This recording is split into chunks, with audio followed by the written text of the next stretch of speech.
54 booth ऐसा है जाले का जहां हिंदू अल्पसंख्यक है, 9 बजते बजते उनको वहां से भगा दिया जाता है। और इस प्रकार आप मतदान करा रहे हैं, आप दावा कर रहे हैं कि हम स्वच्छ मतदान करा रहे हैं। बुर्के का प्रयोग भारी संख्या में फर्जी मतदान के लिए किया जा रहा है और मान्यवर मुझे बताते हुए दुख हो रहा है तो फर्जी तरीके से किराए पे महिलाओं को लाना, इधर उधर से बुला कर लाना।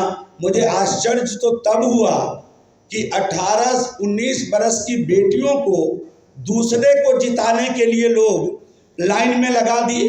पनोरमा ग्रुप, जो सोचता है वो करता है। आपके अपने सपनों का आशियाना।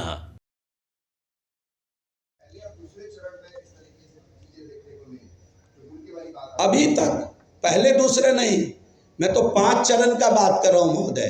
5वें चरण में चूंकि ये लोग पकड़े गए, मेरे जैसा एक व्यक्ति हिम्मत किया, मुझे घेर लिया गया, 400-500 आदमी मुझे घेर लिए, मेरे जान पे खतरा था। हमारे गार्ड की सूझबूझ से और बीएसएफ की चतुराई से मैं वहाँ से निकल पाया, तो मेरे जान पे खतरा था वहाँ। मैंने फिर डीएम को बताया कि महोदय इस बूथ पर जो लड़के हैं वो बुर्का पहन के मतदान कर रहे हैं। फिर डीएम ने एडीएम और पुलिस प्रशासन को लगाया। जब वहाँ पर छापेमारी हुई तो 3 लड़की और 1 लड़का वहाँ से अवैध, आप जान लीजिए कि किसी दूसरे की आई कार्ड को आप यूज करते हैं, आइडेंटिटी यूज करते हैं, तो ये कंप्लीट मामला 420 का है, इस पे सजा होनी चाहिए। और इतनी निर्भीकता से लोग वहाँ मतदान कर रहे थे, वो भी अपने लिए नहीं, बीजेपी को कोई हरा दे, इसके लिए ये वोट जिहाद आयोजित है बड़ी संख्या में। जब जो मोहम्मद अली फातमी चुनाव लड़ते हैं, पूरे देश विदेश के लोग उस क्षेत्र में आकर जमघट करते हैं और इस प्रकार का काम करने के लिए लोगों को प्रेरित भी करते हैं, उकसाते भी हैं। तो जैसा आपने कहा, एक नागरिक का 2-2 जगह वोटर लिस्ट है, इसका मतलब हमारे इलेक्शन कमीशन में कहीं ना कहीं खामियां हैं। नहीं, इसको है ना, ये आपसे अछूता नहीं होगा, आप भी इसी समाज में रहते हैं, है ना। आप देख लीजिए, अभी तो कमाल का काम करते हैं ये, वोट दूसरे जगह यहीं वोट गिराते हैं। जो मैंने वोट जिहाद का बात किया, ये यहीं वोट गिराएंगे और बाहर एक केमिकल रखते हैं, वहाँ जाएंगे, उससे उसको छुड़ाएंगे और फिर आकर लाइन में लग जाएंगे दूसरे का आई कार्ड लेकर। और आपकी हिम्मत नहीं होगी कि उस पर्दा को ऐसे उठा दीजिए। जब इस देश में एक महिला की पर्दा को उठाती है और उस पर एफआईआर हो जाता है, तो आप जरा समझ लीजिए ये देश फेयर चुनाव कैसे करा सकता है, किस प्रकार साफ चुनाव करा सकता है। महिला का पर्दा उठा दे तो एफआईआर, ये तो बड़ा अजूबा घटना है। कोई पुरुष उठा दे तो होना चाहिए, लेकिन महिला उठा दिया तो एफआईआर। तो ये एफआईआर इसलिए किया जाता है कि दूसरे जगह कोई इस प्रकार का काम न करे। इसीलिए मैंने कहा कि पर्दा नशी जितनी बैठती हैं, खास तौर से माइनॉरिटी के बूथ में, वो उन्हीं के घर परिवार अगल बगल की होती है, वो भी माइनॉरिटी के ही मैक्सिमम जगह माइनॉरिटी के लोग होते हैं और वो उनसे मिले हुए होते हैं, वो देखते ही नहीं पर्दा उठा करके। और अगर गलती से दूसरे समाज के कोई लोग पर्दा नशी हो गए, वहाँ मैं व्यवहारिक बात, भुगता हुआ बात बता रहा हूँ, दूसरे समाज के हो गए तो 10-20 लड़के बाहर खड़े होकर 150 की संख्या में उस महिला को हुटिंग करते हैं, उनको धमकी देते हैं कि कल से स्कूल आना है कि नहीं आना है। 2500 घटना ऐसी घटी है। जिसने एफआईआर कराया है इस पर, जिस मजिस्ट्रेट ने, उनके घर तक धमकी पहुंच गया कि तुमने एफआईआर कराया है। कैसे जिएगा लोग, कैसे चलेंगे अधिकारी पदाधिकारी जो ईमानदार होंगे? ये सब पर सवालिया निशान है और सरकार बनने के बाद एक एक विषय को ठीक करने का काम हम लोग भी करेंगे। चुनाव आयोग किसी के दबाव में काम कर रही है, ऐसा लगता है? मुझे मालूम नहीं, ये बात मैं नहीं कह सकता हूं कि किसके दबाव में काम कर रही है, लेकिन मैं एज ए चुनाव लड़ने वाला, मैं प्रत्याशी नहीं हूं, लेकिन चुनाव तो लड़ रहा हूं अपने प्रत्याशी के लिए, तो मैं ये बता सकता हूं कि चुनाव आयोग के इस बिंदुओं पर खामी है, उसको ठीक करना ही चाहिए। मैं उसको उजागर किया हूं। ये चुनाव लड़ने के नाते मुझे ये बताना अनिवार्य लगा, मैं इस बात को बताया। सर, आपके घटक दल में ये सरकार चल रही है और नीतीश कुमार आपके साथ जुड़े हुए हैं, इतना बड़ा अगर घटना हुआ है तो इस पर संज्ञान क्यों नहीं? ये जब भी आदर्श आचार संहिता मान्यवर लग जाता है तो सरकार की भूमिका शून्य हो जाती है। अभी चुनाव आयोग इन विषयों को देखेगा। मैं आपको विश्वास दिलाता हूं कि इस बार दूध का दूध पानी का पानी होकर रहेगा। सरकार बन जाने दीजिए। निश्चित रूप से हमारा केंद्रीय ऑफिस ने पत्र दिया है इस विषय पर। आप इसको साधारण समझ रहे हैं क्या? एक लोकतंत्र अपना ऐसा है, अपना संविधान ऐसा है कि एक वोट किसी को कम आएगा तो उसको घर बैठना पड़ेगा। इस देश में उदाहरण है श्रीमान सीपी जोशी का। एक वोट से चुनाव हार गए, वो कांग्रेस के ही मुख्यमंत्री के प्रत्याशी थे, और एक वोट से चुनाव हार गए और चले गए घर अपने। एक वोट से चुनाव हारने वाला व्यक्ति ये नहीं कह सकता है कि आप जीत गए तो आप 3 साल रहिए लोकसभा में और हम जो हैं वो 2 साल हम रहेंगे, हम एक ही वोट से हारे। अपनी व्यवस्था ऐसी है कि एक वोट से हारने वाला व्यक्ति घर चला जाएगा, ऐसी व्यवस्था है। तो एक वोट का महत्व कितना है?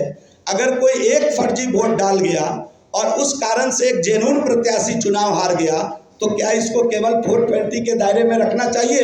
मेरा यह भी सवाल है एज ए लॉयर, मैं वकील भी हूँ, मेरा यह भी सवाल एज ए लॉयर है कि क्या एक वोट से कोई व्यक्ति फर्जी मतदान करने के कारण चुनाव हार गया तो केवल 420 के दायरे में इसको रखना चाहिए? ये सवाल है। इस पर हम बात करेंगे, सरकार जब बनेगी मजबूती से बात करेंगे। बहुत बहुत धन्यवाद। जबरन अपराधी को छुड़ा कर ले गए।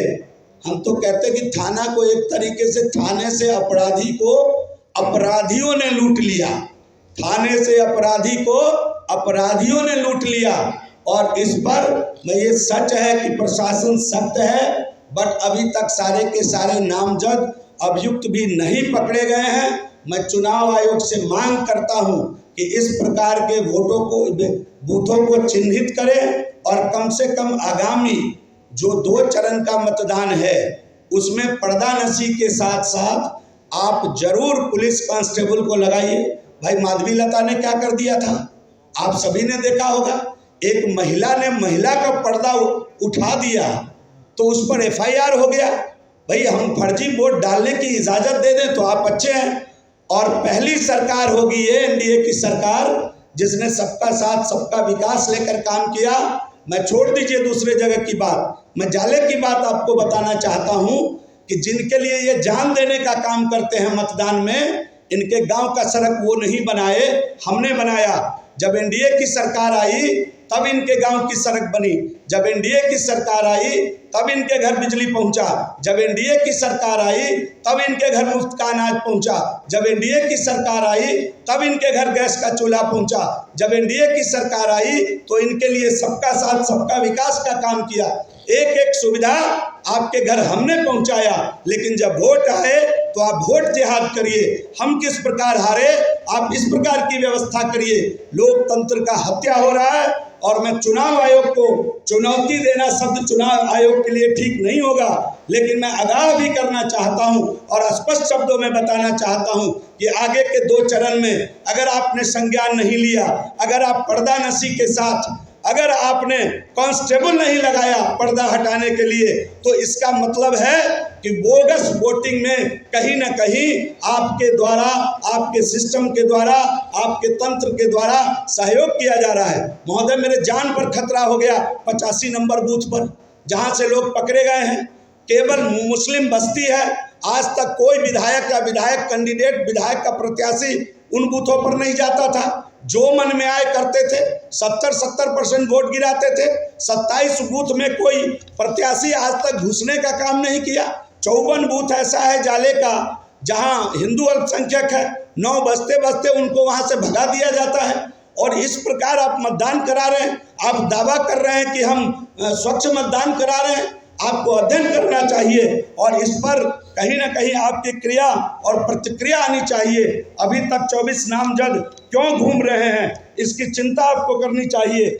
और सबका साथ सबका विकास करने वाले लोग के प्रति हम तो आम आवाम को बोलते हैं कि आपको न्यायपूर्वक मतदान करना चाहिए। जिस बूथ पर घटना घटी है, मैं वहां जाकर के भी स्पष्ट रूप में कहा था कि जो आपका मत है आप एकदम डालें और फर्जी मतदान न करें। इसके बावजूद 11 बजे तक 50% से अधिक मतदान हो गया था। फर्जी पहचान पत्र पर मत डाल दिया गया, फोटोशॉप का कमाल। और एक बात जब आपको बताएंगे तो आपको आश्चर्य हो जाएगा कि जो लोग सऊदी अरब में हैं, दुबई में हैं, जिनके पासपोर्ट पर ठप्पा लग के गया हुआ है, जो वीजा लेकर गए हुए हैं, उनका मत यहाँ कैसे गिर गया। 15 के चुनाव में 664 लोगों को चिन्हित करके मैंने तत्कालीन वीडियो को दिया था कि ये 664 लोग वीजा लेकर विदेश में हैं और इनका मत यहाँ गिर गया। उन्होंने कहा आप तो अब चुनाव जीत गए, क्यों इनके पीछे पड़े हैं, हमारी नौकरी चली जाएगी। और उन्होंने 664 लोगों का नाम उस वोटर लिस्ट से काटा। ये पूरा का पूरा मामला वोट जिहाद का मामला है, ये आयोजित है, ये प्रायोजित है। चुनाव आयोग को संज्ञान लेना चाहिए इस पर, और सरकार बनने के बाद निश्चित रूप से हम सरकार से मांग करेंगे कि आधार को आप बिल्कुल इसके साथ अटैच करिए। आधार ऑथेंटिफिकेशन के साथ ही मतदान होना चाहिए। एक व्यक्ति एक जगह मतदान करे। कई लोगों को मैं देखा दूसरे राज्य में मत गिराए और बिहार के अंदर आकर मत गिरा रहे हैं। ये क्या हो रहा है? तो इसलिए निश्चित रूप से जब सरकार बनेगी तो मैं सरकार से भी मांग करूंगा कि आप इसको आधार ऑथेंटिक करिए, चाहे इसके लिए आपको कानून में परिवर्तन करना पड़े, जो भी करना पड़े, इस प्रकार का मांग भी हम सरकार से करने वाले हैं। बहुत बहुत धन्यवाद।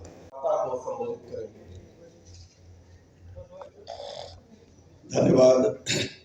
आज के इस प्रेस वार्ता के अवसर पर उपस्थित श्रीमान दानिश रिजवान जी, मान्यवर सुमित शशांक जी, श्रीमान नीरज जी, राकेश पोद्दार जी और सभागार में उपस्थित विभिन्न मीडिया घराने से उपस्थित सभी छायाकार एवं पत्रकार बंधुगण, प्रिंट एवं इलेक्ट्रॉनिक मीडिया के साथीगण, आज आप सभी का इस अवसर पर हम हार्दिक अभिनंदन करते हैं। और साथ ही साथ एक बड़े गंभीर मुद्दा को लेकर के आज के इस प्रेस कॉन्फ्रेंस को आयोजित किया है और आपके समक्ष कुछ विषयों को रखने का प्रयास करते हैं।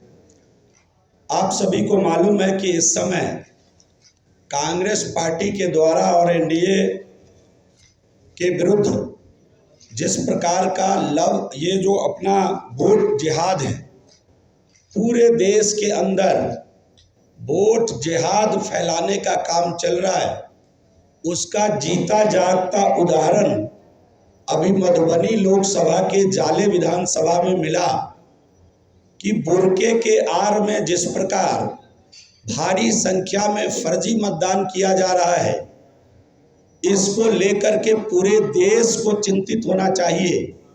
और आपने स्पष्ट तौर से देखा कि जाले विधानसभा के अंदर 85 नंबर बूथ पर, माइक नहीं है, दूसरा है, 85 नंबर बूथ पर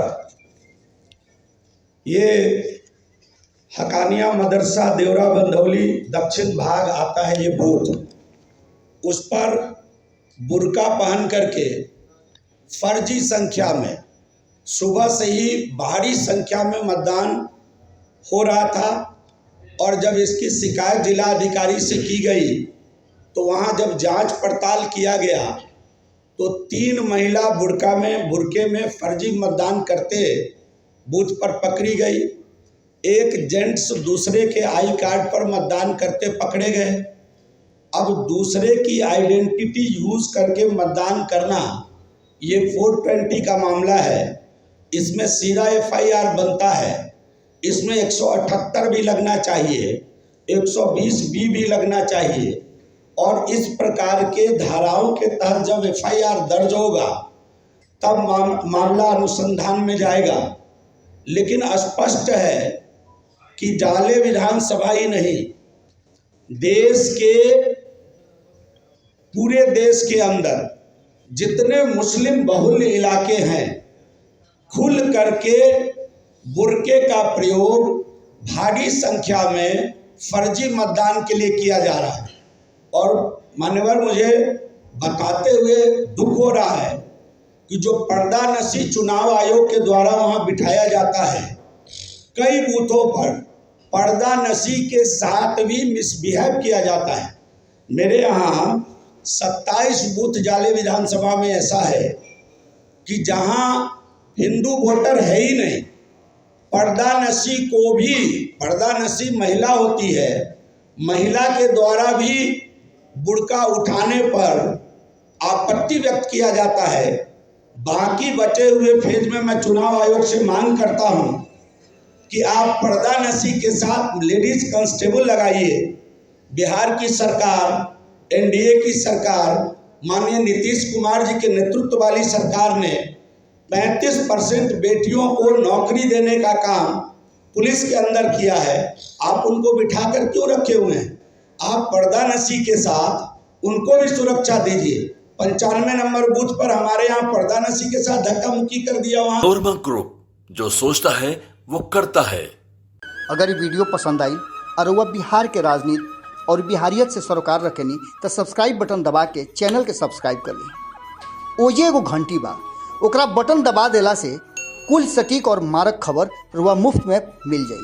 अगर रुआ पत्रकारिता के हमनी के नया प्रयोग में सहयोग कर चाहतानी तो ज्वाइन बटन दबा दी। पेटीएम नंबर नोट कर ली 9386816700। धन्यवाद।